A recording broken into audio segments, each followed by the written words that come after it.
Köşe başı meskenim, yollarını beklerim. Döneceksen dön artık benim şu kadar esmerim. Köşe başı meskenim, her gün seni beklerim. Neredeysen gel artık benim şu kadar esmerim. Güzelim Allah, severim Allah billah. Kara gözlü çingenem, aşık oldum ben sana. Seni çok seviyorum, inanmıyorsun bana.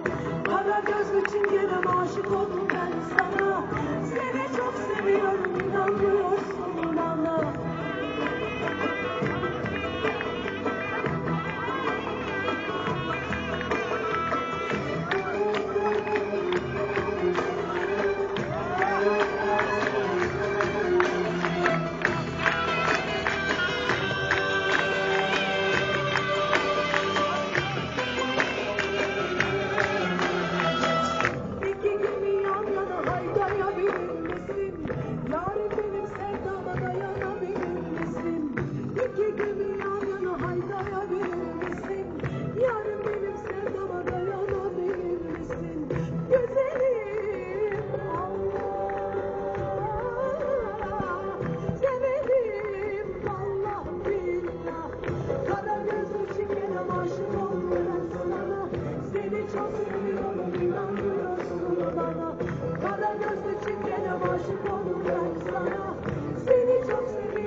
Patlasın Allah aşkına!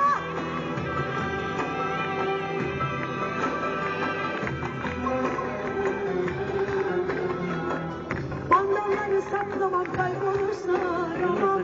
Ben bir roman kızıyım, gacalara yaramam.